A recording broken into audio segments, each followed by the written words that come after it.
Once again, happy Mother's Day. And wow, all the moms here, there's moms here. That's great. We're a young congregation, but there's a lot of moms here. And so, yeah, and also congratulations to all the graduates. So that's why I have this image here. Yesterday was Berkeley School of Music graduation. Here's a picture just from Sunny's phone, like she just took some pictures of all the graduates there. They borrowed the, what is that place at BU? Agganis, yeah, yes, yeah, Agganis, yes. So that's where they had it, and so we had a time of meeting all the family members. It's really neat because when I meet the parents of the graduates, it just reminds me they're like my peers, because I have a daughter right now who's a junior in college, so I guess I'm just projecting out a year from now I'll be there, and so yeah, it's really neat. Just even talking about the journey of their children, because I only have one perspective of their children, and then seeing their parents and how they live their life, and just getting a sense of their journey in the brief time that I have a chance to talk with them. So yeah, congrats to all the graduates. And there are people here, so I'm assuming there's still finals. Is that right for the students who are around? Is that? No? You're done? Everyone's done. Boston College? You guys still have finals? Yes? Where are the Boston College students here? Okay. Okay, no wonder there's a kind of a look of somberness about you, even as you were walking in, it's like, it'll soon be over, right? Like this week? Will it be over? Yes, okay, all right. Okay, well, I thought about the text for today, and there's so much that we experienced this past year, and I think for many of you guys, a big part of it was just building relationships this past year in the church. And I don't know what your experience of church was before, and I know for some of you had a robust experience of church, so praise the Lord for that. For some of you, you just became Christian this past year, and so this is like your first introduction to the community of faith. And so all this to say, God led you through some significant milestones, and I think it's a chance for us to reflect back and give thanks to God for all that He was able to do in your life and all that He was able to allow you to experience. And out of that, I think there comes this sense of indebtedness to God. And I want to talk about it from this perspective of entrustment, because what we were given and what we were shown, that picture is, in a way, entrusted to us. And then we have to do something about that. So we'd like you to turn to your passage for today. This is the parable of the talents, which has the theme of entrustment present in this parable. So let's take a moment to read it with the person next to you.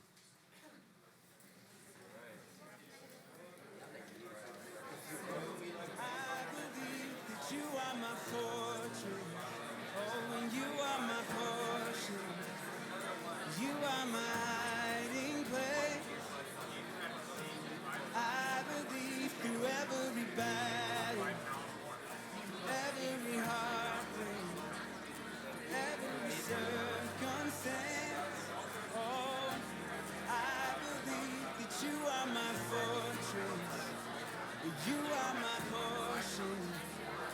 You are my hiding place.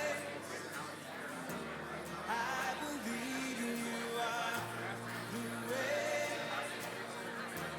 the truth, and the life. I believe you are the way, the truth, and the life. Through every blessing, through every promise, through every breath I take, I believe that you are provider, oh, and you are protector, and you are the one I love, yeah. I believe you are the way, the truth, and the life. I believe you are the way,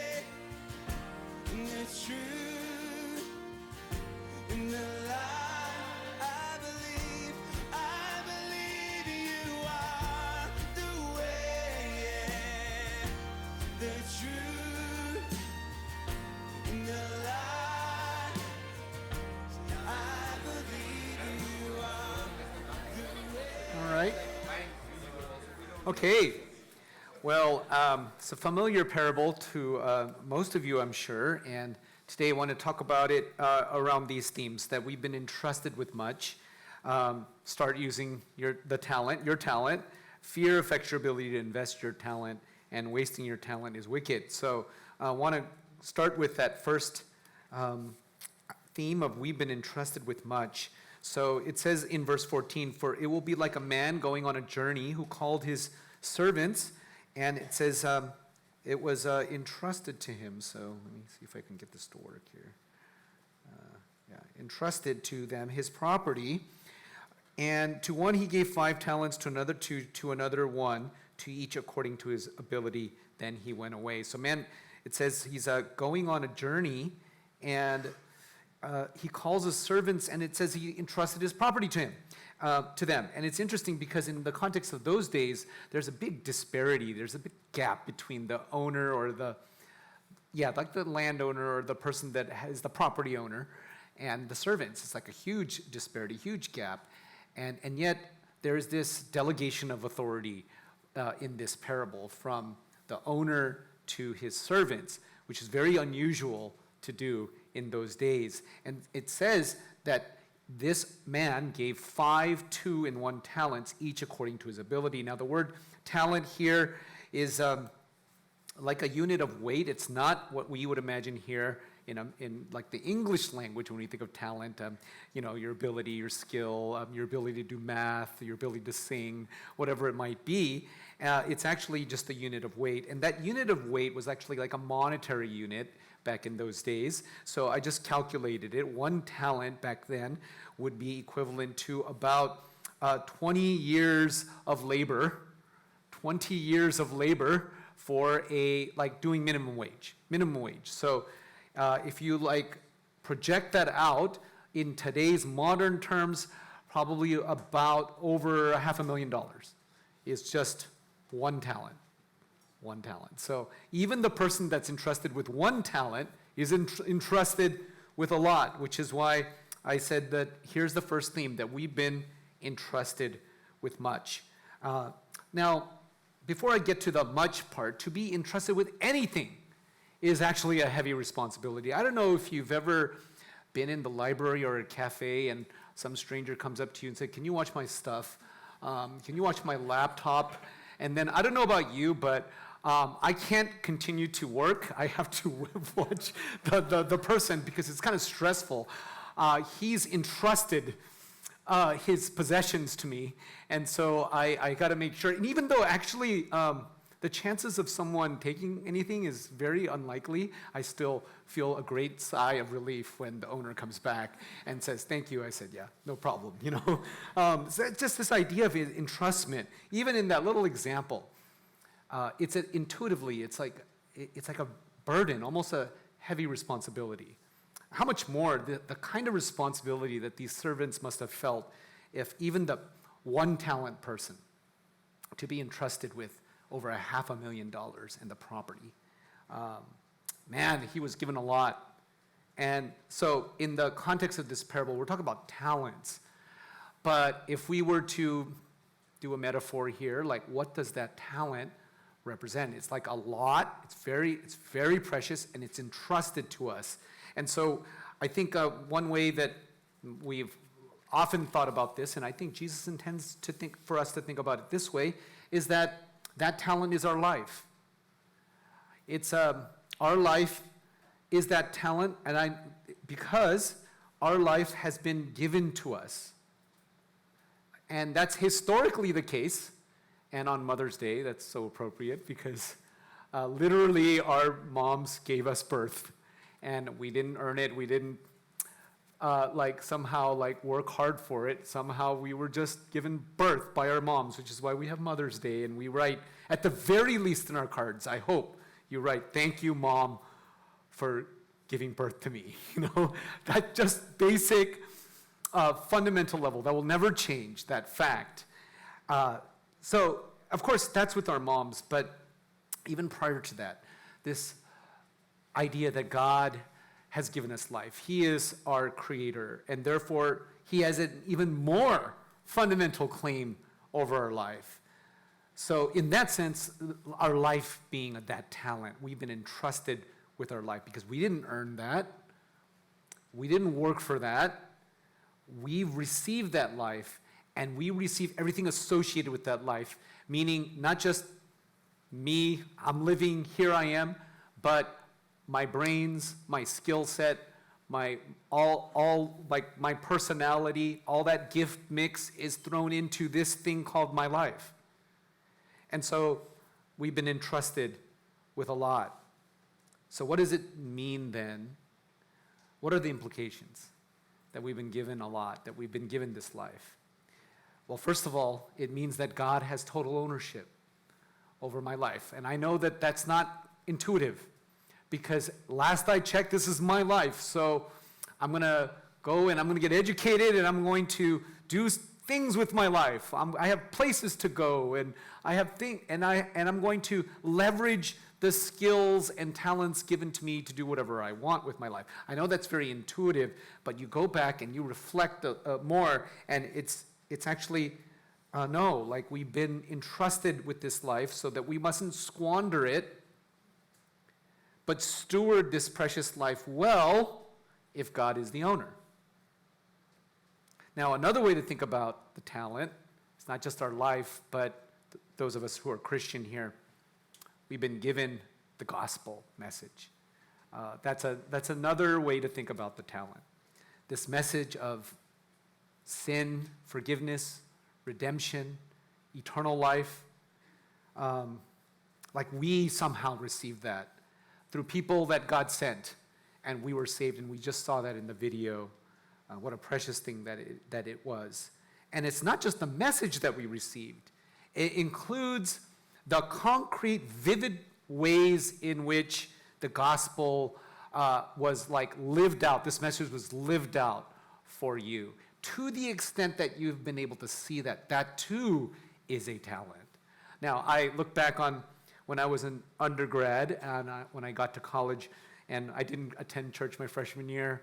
I was doing other things my freshman year, and then sophomore year, I kind of hit my low point, and I decided to come to church. And the thing that I remember most is that I was invited into the home of my mentors, and you guys met them, Pastor Ed and Kelly, and they were working as a lawyer, a corporate lawyer, and as a software engineer at the time. And I just never forgot how I was welcomed into their home. It was just so unusual for me to experience that. And they welcomed me as if I was their son, like as if I was just like a familiar member of their family. And then my junior year, when the place that I was living at like caught fire, yeah, it's a whole other story, and I'm not going to go into it, but Pastor Ed and Kelly said, hey, all of you guys living at that house that caught fire, why don't you guys come and live with us? And it was a small, tiny place, but 11 of us moved there.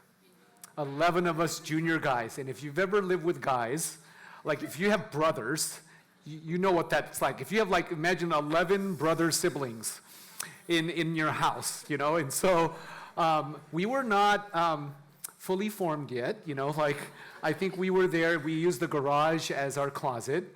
And then whenever they would come back from work, that is our mentors, we would be strewn all around the floor of the living room because it was really tiny. We had set up our little desk lamp underneath the dining table because we had to find and fight for space to study.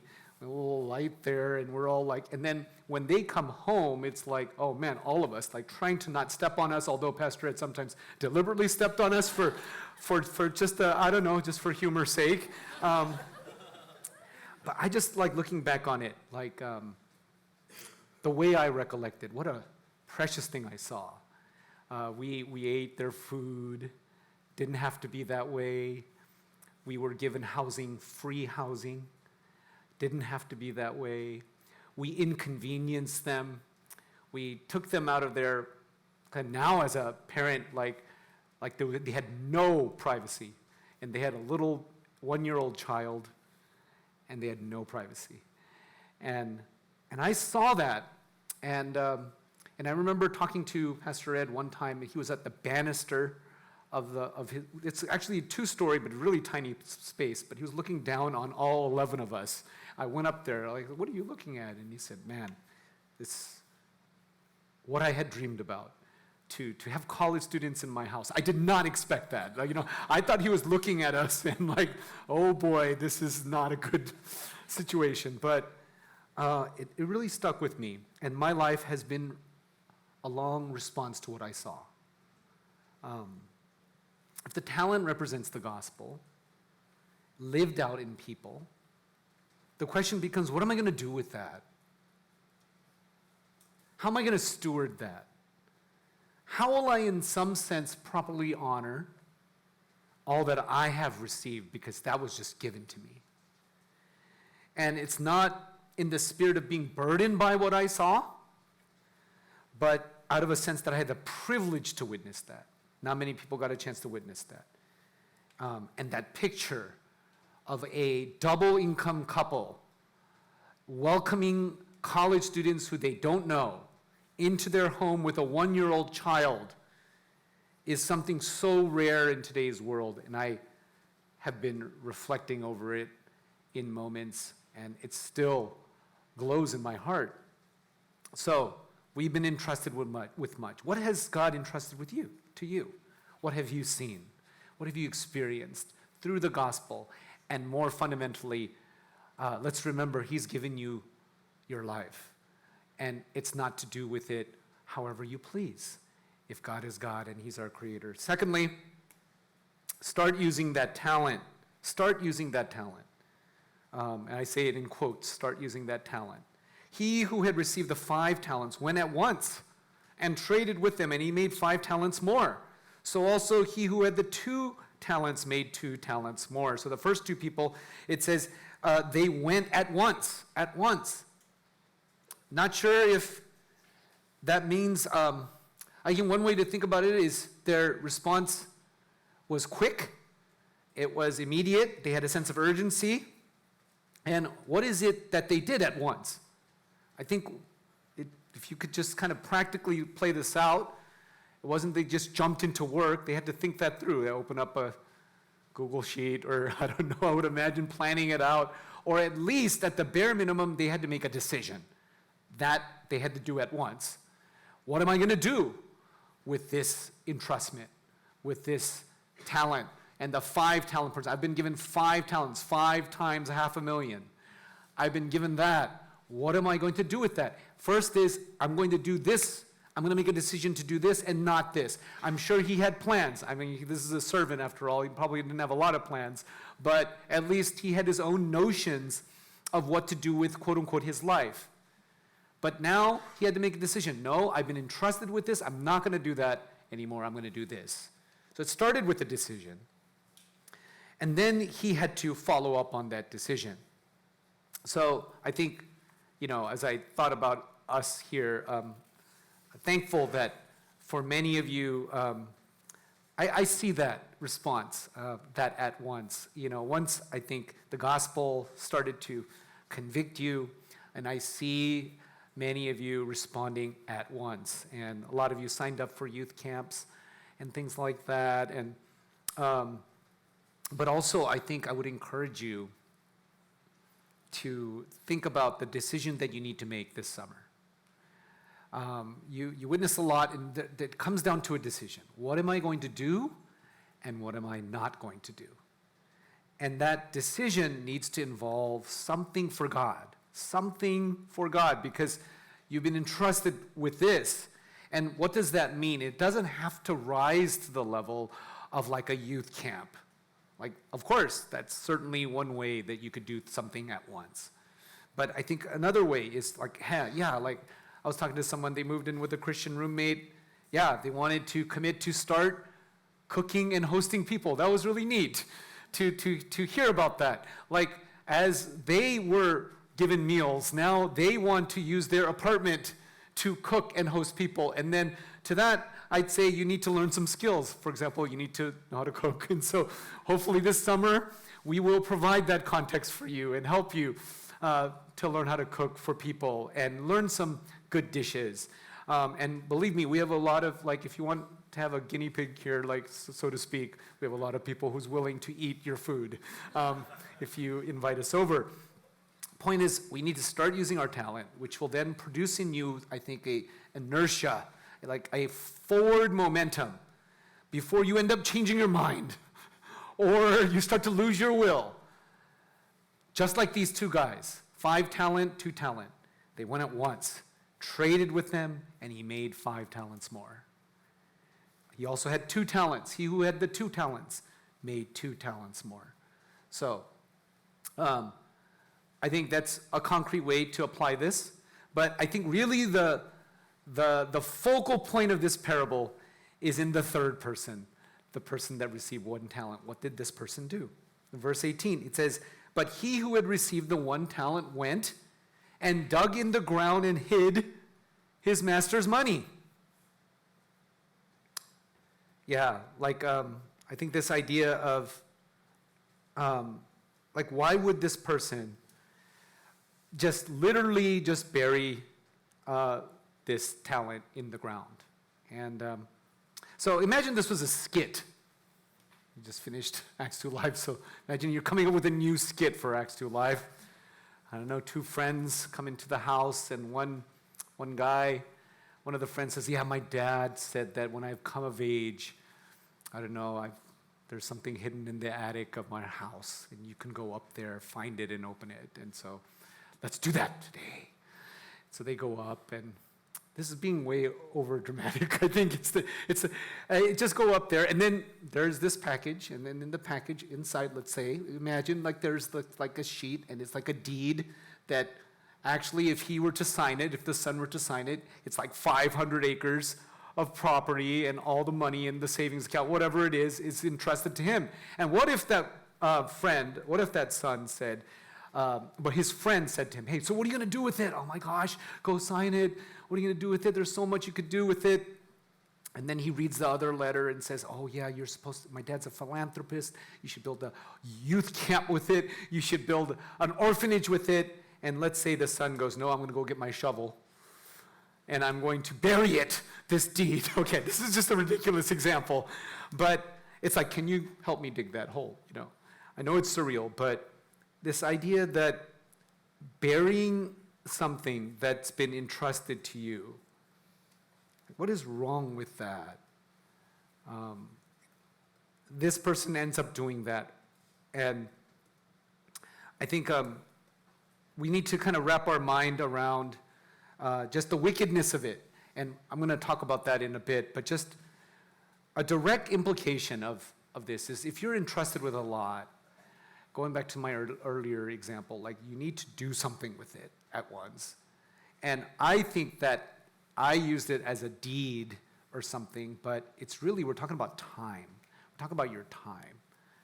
And to not bury your time, so to speak. Because I think that's what practically it nets out to, this treasure, is our time. And so you only have a set finite number of hours in a day. Think about your summer. You have a set number of hours this summer.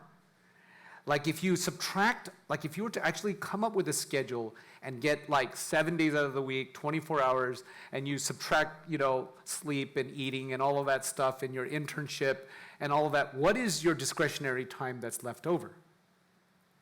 Well, that's the thing that you need to do something with. And here, I want to encourage you to think about ways in which you're not going to bury that time, quote unquote. And we all know how we could just bury the time or waste that time.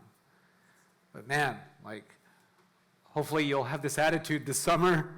You could challenge yourself about knowing more Bible.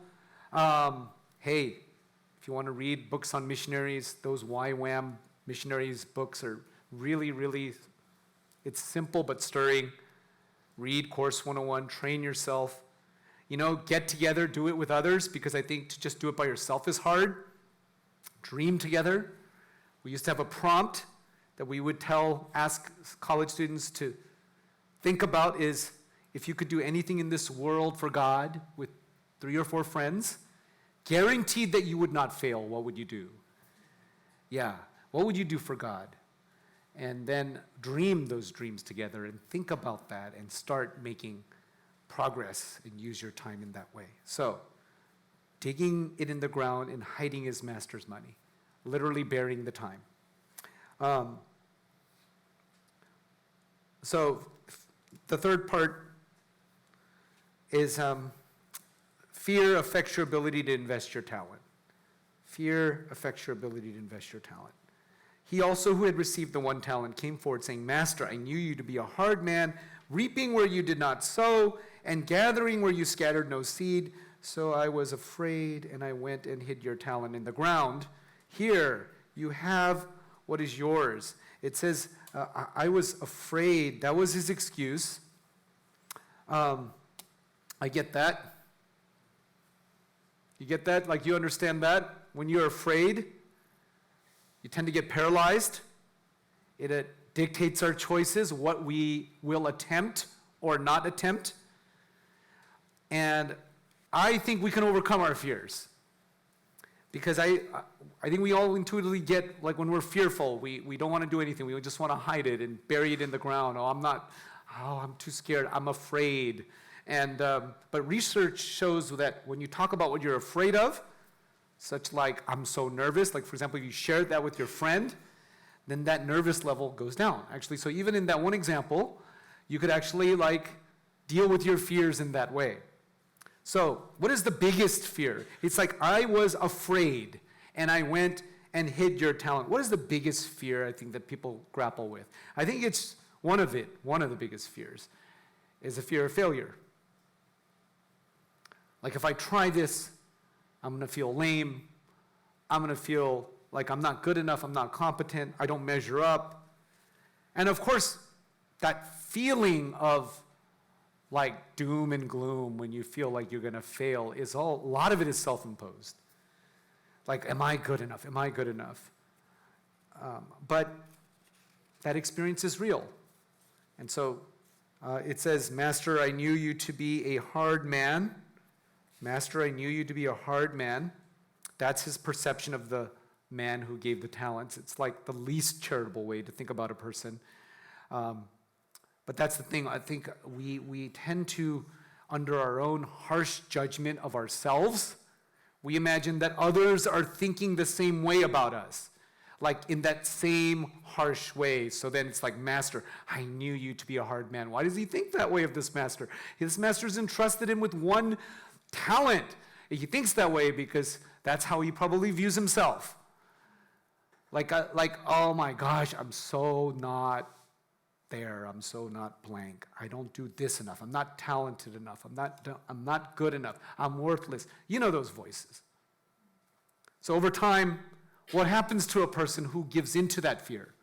They attempt more and more. They will attempt little. They'll just end up burying it. Because you're afraid of failure, and then that serves to justify not attempting much, and then that justifies just the frivolous use of the time to escape, because you don't want to deal with that feeling. And then that serves to eventually justify the non-utilization of your life and talents for God. You see how that would work? So I would exhort you to get out of that. I think we have mentors to help you. You have the Word of God. Man, go preach the gospel to yourself. God loves you. It's that picture of you are precious in His eyes, and may that feed you so that it will enable you to get out of this mindset so that you can attempt things that are out of your comfort zone. And even if you stumble badly, that whole process of going back to the gospel will free you from this life of perpetually burying something, and then what I imagine, digging it back up when you feel good because you, like, succeeded in something, and then, oh, I failed, you burying it again, and then, like, oh no, I'm doing good, and then you dig it back up again to try to use it. That's like crazy, like, but we do this.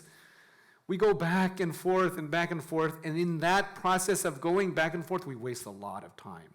And we end up not doing anything with that talent. So, the last point I want to make is wasting your talent is wicked.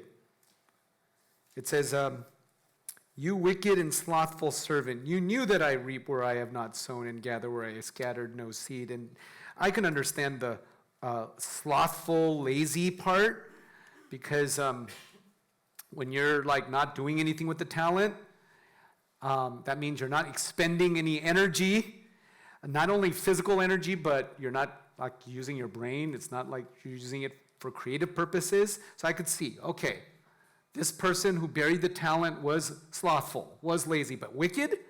That seems a little bit harsh. Like he didn't mar or deface this talent. He just preserved it. He just put it in the ground. He went away. He did his own thing.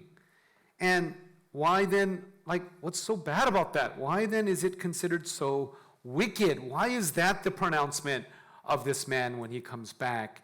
And again, I think it's only you can only appreciate why something's wicked depending on the context. So like, imagine like the context of somebody who entrusts you with their son.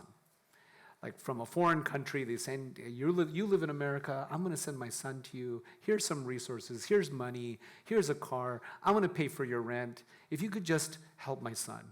And imagine if you took all of that money and all of that and you just squandered it in unlimited boba for yourself, bought all sorts of gadgets. You gave that son, that boy, like flaming hot Cheetos every day so that his got so many bad cavities or whatever. And you can imagine someone who did that, that would be wicked, right? Because this man entrusted your son to you, and you didn't even take the son to school and educate them and give them skills, and just ignored all of that. So it's in that context, I think Jesus is telling this story, because this idea that, hey, one talent, you didn't do anything with it, and even not doing anything with it, in that context, doing bare minimum, is another way to put it, it's just a life of selfishness, and that's wicked. Now, our society has normalized selfishness, because extremely selfish people would say exactly what this one talent person said. Or would say, hey, I just hid this thing for you. What's wrong with that? I didn't do anything wrong. I didn't hurt anybody. I just did it for myself. I invested in myself so that I could become the best version of me.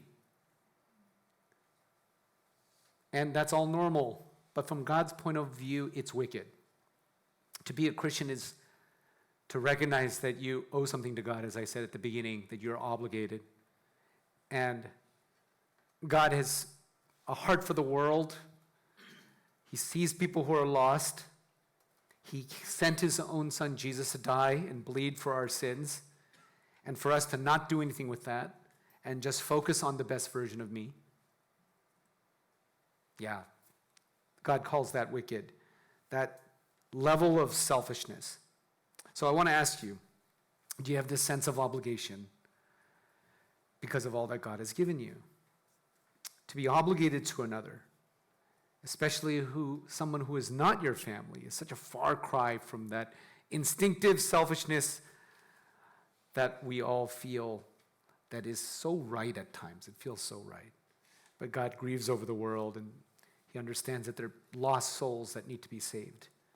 And so the legacy of Christian people throughout the ages has been, I will share in that grief with you, God, even to suffering and persecution. We see that in the lives of missionaries.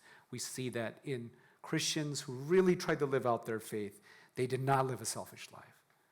They did not have to do that. They did not have to go to Asian countries to share the gospel. They did not have to leave the comforts of America to go and do what they did. That sense of obligation, may that never cease among Christians.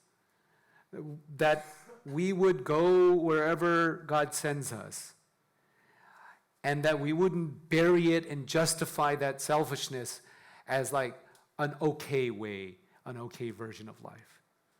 No, God says, you wicked and slothful servant.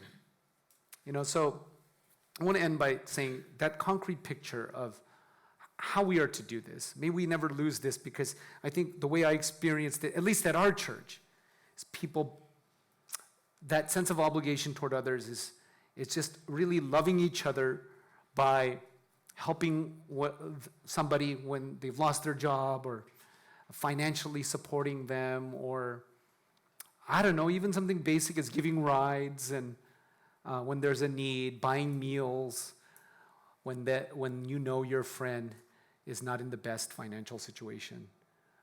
Going to the hospital with your friend because they, I don't know, have something that they have to go to the emergency room with. We used to do that a lot when the college students. It would be funny, like when we were playing football, and then someone oh my gosh, I broke my whatever arm, and we're like, oh, and then all of us surround them, and then we all go to the emergency room. It's like totally inefficient, you know? Like, what are we doing there? All of us sitting there, we're just sitting there, but we would all go. And then the nurse and the triage nurse would come out. It's like, what are you guys doing here? Oh, we're just his friend. You know, and they're like, oh, okay, that whatever. But, you know, there's something beautiful about that. The sense of obligation, the sense that I'm connected with you, the sense that you matter to me. I'm not just going to live my own life.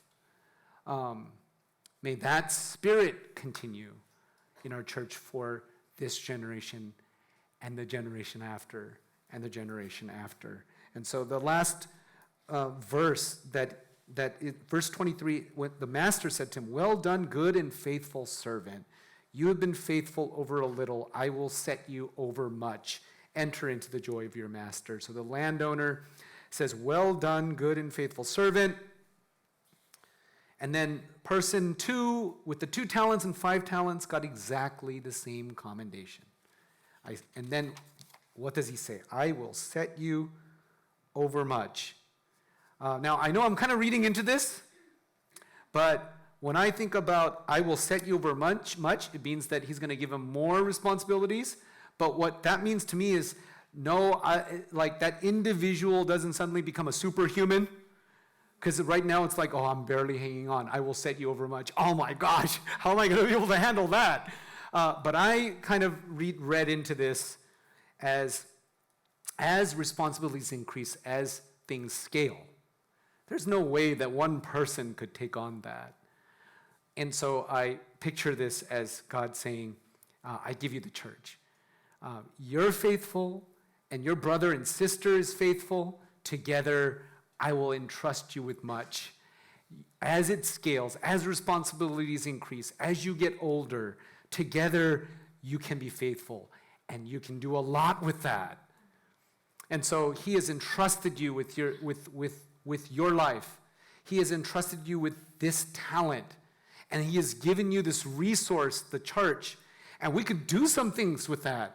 We could plant churches in other college towns. We can go to foreign mission fields. We can be that caring shepherd to the next generation, the children and the youth. All that much may be overwhelming, but I've seen God work when we stick together as the church. Man, God can do some amazing things. So let's cultivate faithfulness and courage and humility so we can receive these words from Jesus, so that at the end of it all, we can hear from him. Well done, good and faithful servant. Amen. Okay, let's just kind of take a moment to review this message, and then we will close with a final song. So maybe you can help each other kind of review some of the different points. So let's do that.